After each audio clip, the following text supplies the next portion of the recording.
Hey footy fans, welcome back to Footy Fin. And in terms of Origin, I just want to quickly run over the two squads with a bit of a focus on the Queensland Maroons because the Blues squad remains unchanged from Game 2. Whereas with the Maroons, we've got a couple of interesting changes in key positions. So I want to run over those. With the Maroons, firstly, Big Papa.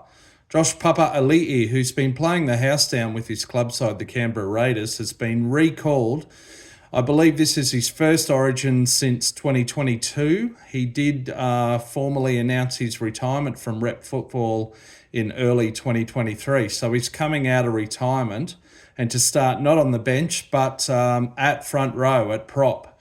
He replaces Mo Fotuaika. So I guess Coach Billy Slater and selectors felt that Mo didn't provide quite as much impact and oomph and go forward as Big Papa will. And now, as I predicted should be the case, Hamiso Tabuai-Fidow starts at fullback now. So in Game 1, he started in the centres. In Game 2, he started on the wing. Now with a foot injury to Kalen Ponga, the Hammer gets his start at fullback. He's played a number of Origins now over a few seasons, but I believe this is his first ever start in the Maroon number 1 jersey. And I think he'll do very well.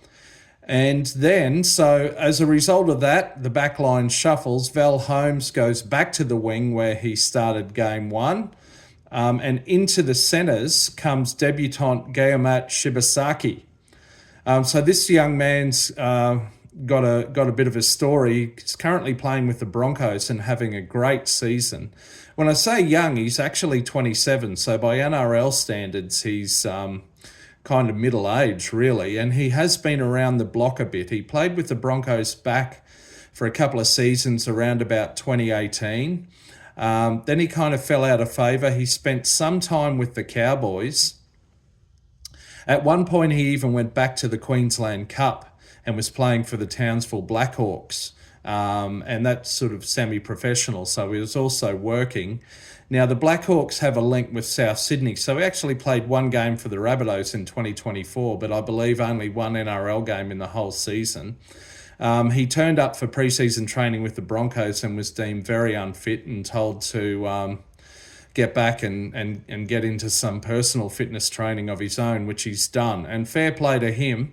Now he's in the starting Origin team for Queensland in Game 3, the decider. So a massive opportunity for him and well done, Shibasaki. So just to run over the squad from 1 through 17, or actually 20, Hamiso Tabuai-Fidow at fullback, on the wing Xavier Coates and Val Holmes, in the centres Robert Toya and Shibasaki. So in terms of Origin, a relatively inexperienced centre combo.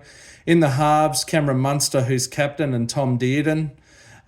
Starting at the back of the scrum, Trent Loiero. In the second row, Reuben Cotter and Kurt Capewell. And up front in the front row, Josh Papali'i, Harry Grant and Tina Fa'asuamalawe. On the bench, this is basically unchanged from Game 2. Kurt Mann, Lindsay Collins, Patrick Carrigan and Jeremiah Nanai.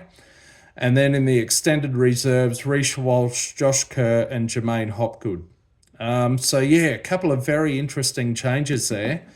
Will it be enough? Look, we've still got a week until the game and things can happen. Training injuries can happen to either squad, etc., etc. So, look, this isn't my full preview of the match. That'll come next week.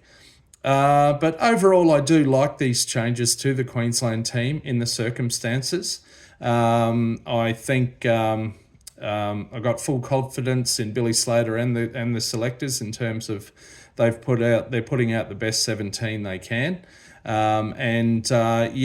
Hopefully it'll be enough, but it'll be a tough assignment. Anyway, bring it on. Till next week. I'll be hanging out around the left edge, and I really can't wait for Origin 3. Go the Maroons. All right, see you next time.